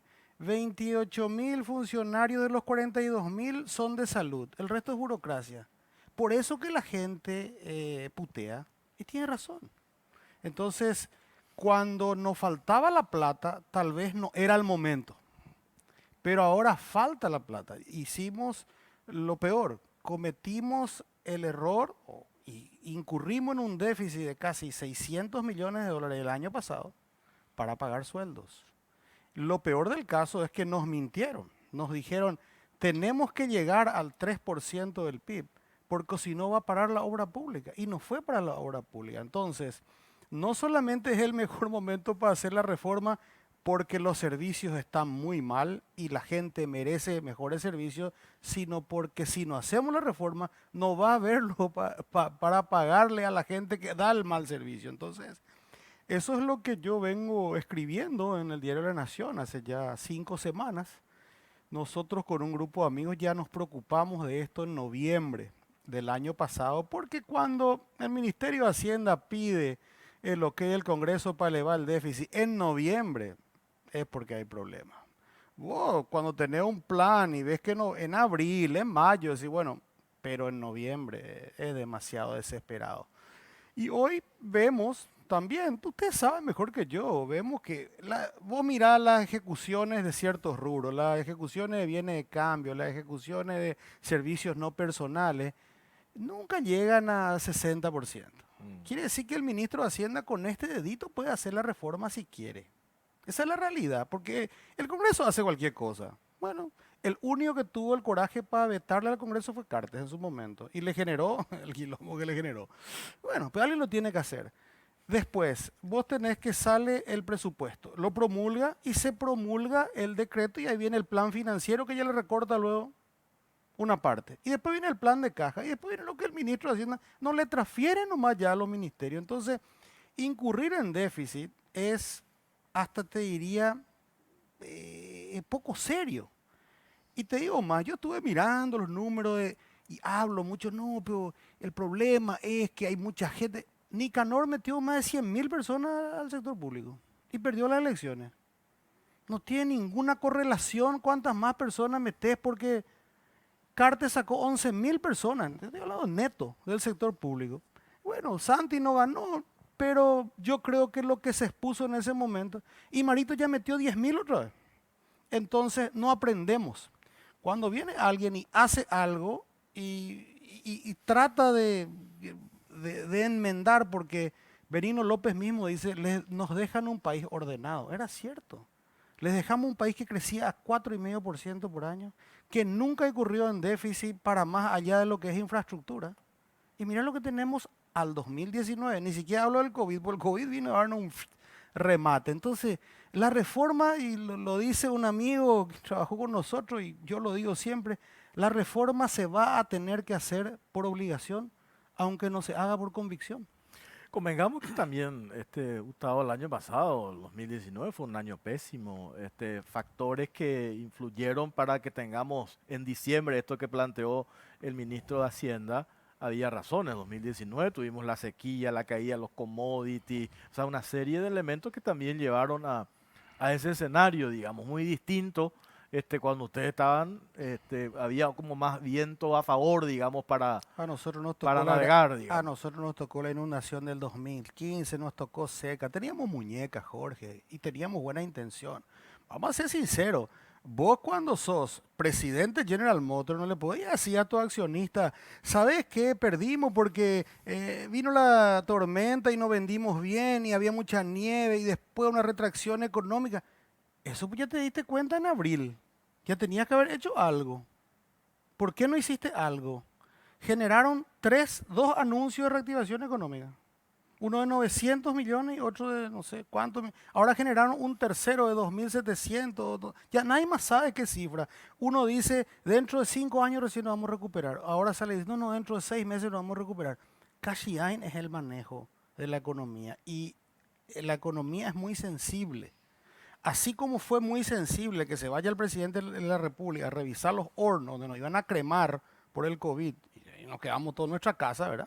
Es muy sensible cuando no se dan señales para que el sector privado esté con ganas de salir a jugar el partido. Y eso no hay ahora. Y la reforma es una señal espectacular porque dice, por un lado, vamos a cortar lo que está mal, vamos a generar mejores servicios, pero falta el tercer elemento que yo toco en uno de los capítulos, que es un fondo de desarrollo. Nosotros tenemos que generar un boom económico. Si el año pasado crecimos a 0 y vamos a volver al nivel del año pasado, ¿qué es lo que vamos a hacer? No, falta el turbo. Y eso se genera con un mega plan, un plan Marshall, como después de la Segunda Guerra Mundial en Europa. Eso no hay. Están hablando, vamos a endeudar, no vamos a ver. Tímido. Tenemos la brillante oportunidad que Paraguay dé el salto, pase por arriba de Brasil, Argentina, se coloca al nivel de casi Chile, y nosotros estamos timoratos. Me parece que estos son los momentos en que los países tienen sus grandes oportunidades y poder decidir seguir siendo el mismo de antes o poder decidir ser el país que los paraguayos estamos esperando. Y no veo eso, por eso me decidí a escribir, empecé a plantear, le digo aplauso, le digo puteada, pero por lo menos hay una propuesta sobre la mesa para discutir. Esta posibilidad de, escuché, inclusive, me acuerdo hace ya un par de meses una entrevista a Teruco Papalardo, dice, hay tantas cosas que tenemos que hacer, y siempre nosotros en la radio con nuestros compañeros solemos hablar de esto. La ANDE te dice necesitamos 500 millones de dólares, SAP te dice 500 millones de dólares nuestro problema, Copaco 500, todo es 500, ¿verdad?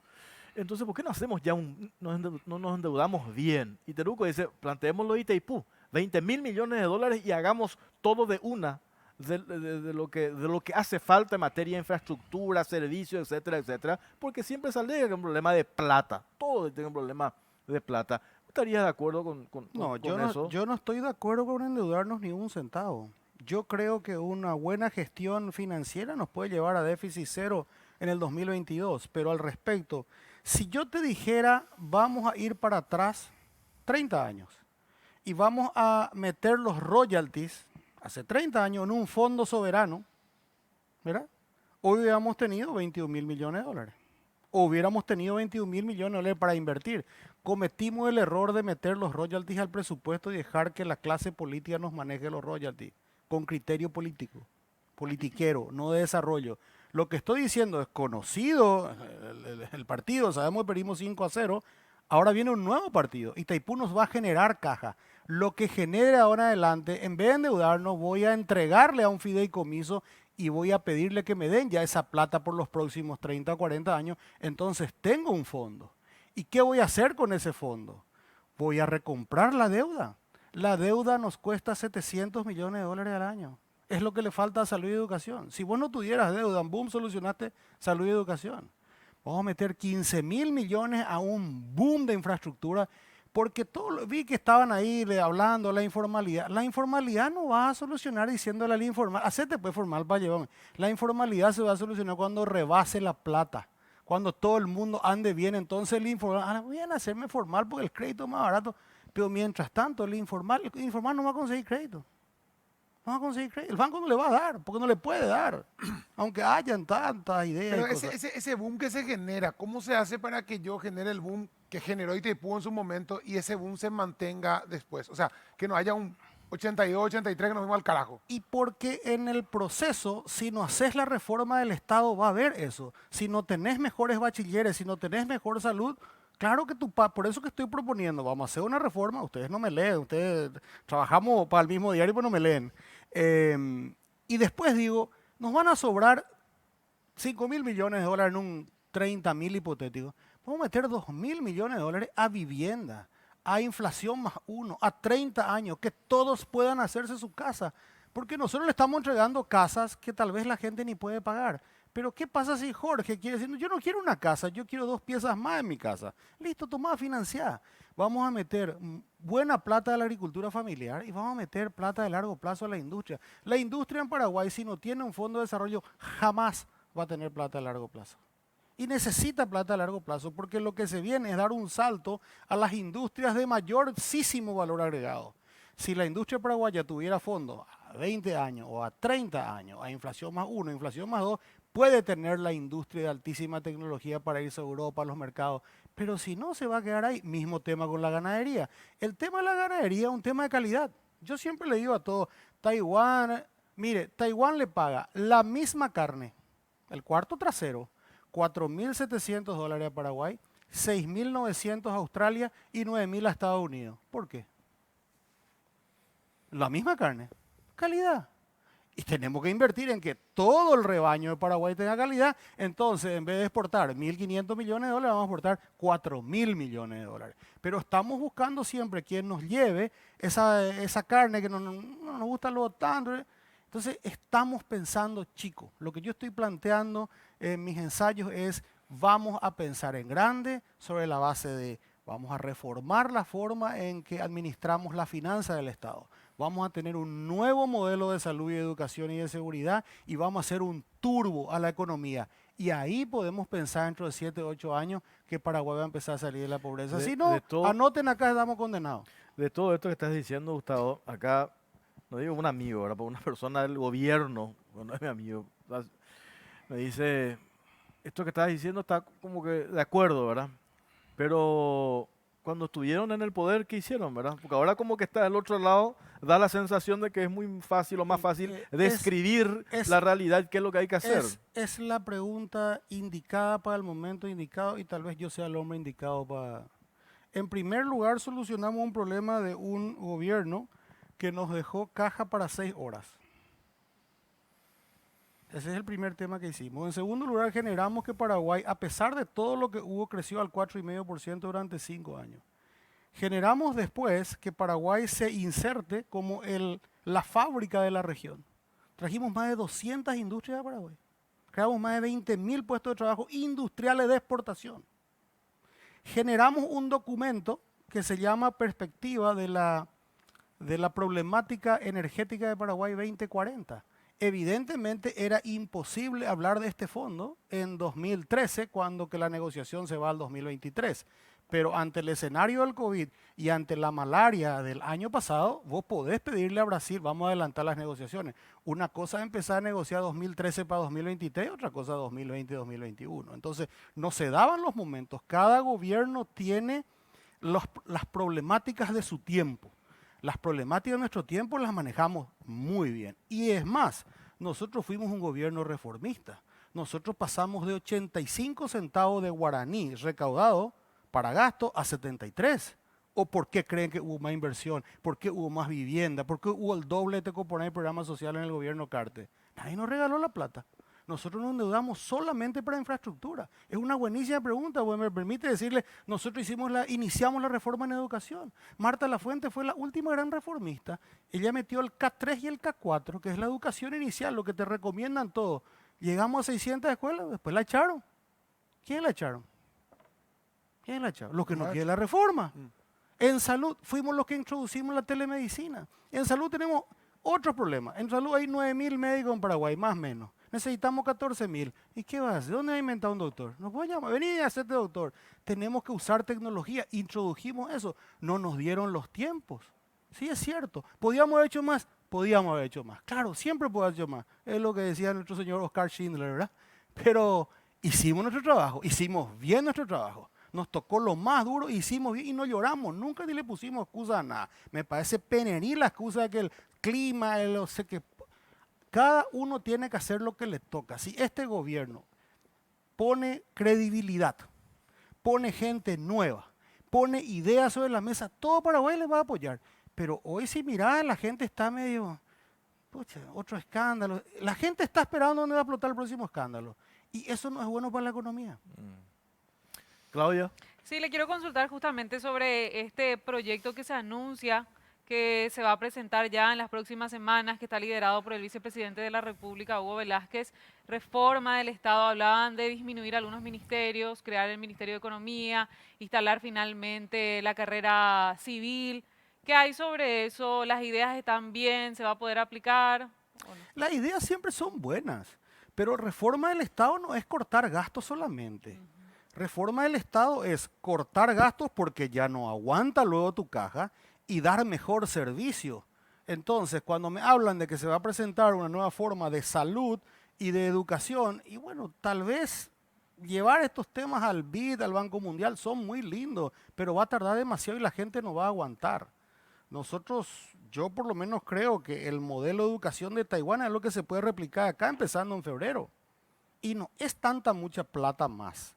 Porque lo que vos cortás aquí, podés meter allá. Y de vuelta, vamos a hacer números gruesos. El gobierno central, la administración central, esto no es los descentralizados, ni Copaco, es ejecutivo. El ejecutivo cuesta 6.000 millones de dólares. El año pasado recaudó 4.000, más las binacionales 600. El año que viene, vamos a asumir que nos va súper bien, que se genera otra vez credibilidad y recaudamos otra vez 4.600. ¿Cómo vamos a pagar 6.000? ¿Vamos a ir a 1.400 millones de dólares de déficit de vuelta? ¿Vos visualizás que el Parlamento le va a aceptar eso al presidente? No, por eso yo digo, el presidente si manda un decreto o manda un mensaje al Poder Legislativo de un presupuesto que corte aquí, allá, más o menos 1.000 millones, no solamente no le van a poder decir que no, va a ser aplaudido. Y hay lugares para cortar, es voluntad política nomás. Ahora, ¿por qué no hicimos antes? Porque nosotros necesitábamos, porque nosotros manejamos bien la plata, porque a nosotros no se nos cayó la economía. Esto que cada tanto se reflota, que tiene que ver con la presión tributaria, y en la eterna discusión, sin entrar en esa discusión, hasta a veces ideológica incluso, el argumento es, si no gastamos bien, no tiene sentido seguir apretando los mismos que pagan sus impuestos. ¿O está en esa misma lógica también? Total, yo estoy proponiendo, uno de mis capítulos se llama menos impuestos, más recaudación. Yo estoy proponiendo bajar impuestos. Vamos a necesitar bajar impuestos. ¿Qué lunático te va a venir a invertir en Paraguay? ¿Por qué? ¿Qué es lo que hay acá ahora? El agua es mejor. Somos buenos en COVID. Manejamos el COVID. ¿Y? Buenísimo, después se va a morir menos gente de nosotros, pero nos va a traer más inversión. Entonces, yo creo que si vos te pones a pensar, yo hablo siempre con la gente que está en tributación. Si vos subís impuestos, le vas a invariablemente cobrar más a lo que ya están pagando. No es que vos tenés que generar boom económico para que esa señora que está vendiendo empanadas en la calle, que no tiene ningún impuesto, diga, che, y si yo alquilo esa esquina y en vez de empanado te den croquetes, y entonces me conviene, y después ya le muestro al banco que yo vendo 10 millones por mes, entonces el banco me va a poder dar plata, entonces ya puedo hacer un comedor, ahí se va a formalizar. Nadie se va a formalizar sobre la malaria o contra la malaria económica, no existe eso es utopía. Ahora, la formalización se da cuando se derrama la economía. Eso es lo que yo veo y es mi diferencia con los exministros de Hacienda, con los grandes opinólogos. Ellos hablan de soluciones estructurales, yo hablo de la economía real, cómo funciona la economía real. Meter el presupuesto de las binacionales al presupuesto general fue un debate que tuvimos el otro día. Y un debate estéril. Si te va a meter 100 millones y no te va a solucionar, pues no están entendiendo cómo funciona. Las binacionales hacen su presupuesto y en su presupuesto ellos tienen autonomía. ¿Qué pasa si en su presupuesto meten cero para darle a los gobiernos? Cero. Entonces vos hiciste todo un escándalo para tener cero. El debate equivocado. El debate tiene que ser bueno. Y acá lo que falta es una gran transparencia. Que vaya el ministro de Hacienda y les cuente a todos los paraguayos en qué se gasta aquí, aquí, aquí, aquí. Y todo. Espera un poco. ¿Por qué el gobierno central tiene 37.000 contratados? ¿Por qué? Y hay 208.000 permanentes. Estoy en la administración central. ¿Hacen falta los 37.000 contratados? ¿Por qué? Bueno, pero Gustavo, ahí hay una discusión de siempre. Sabemos que está sobredimensionado, que el gobierno que está ahora, como decir, metió 10.000. ¿Qué metió 10.000? 10.000 planilleros, soqueteros o amigos que metió el gobierno, que metió el gobierno el otro también hizo lo mismo. Y de repente sabemos ya que hay de más. Sabemos que hay gente que gana demasiado mucho, demasiado, aunque sea redundante, es demasiado mucho ya lo que gana. Y hay gente que gana lo mínimo y lo justo y a lo mejor menos lo que debería ganar en el gobierno hoy. Entonces, la gente ya está indignada, la gente ya no quiere saber más nada de ver sueldos de 50 palos, de 100 palos, de 200 palos, de 80 palos. Pero eso está bien, eso te va a aliviar, pero eso no te va a sacar del déficit. Porque los que ganan 100, 200, 100 palos, y más de 1.000 no hay. Más de 1.000 que ganen más de 30 palos no creo que haya. Entonces, ¿qué es lo que hay que sacar? Sí, porque está mal y porque es indignante y porque tal vez luego no valga. Pero ojo, si nosotros queremos reformar el Estado, tenemos que ir también a un plan de retiro voluntario.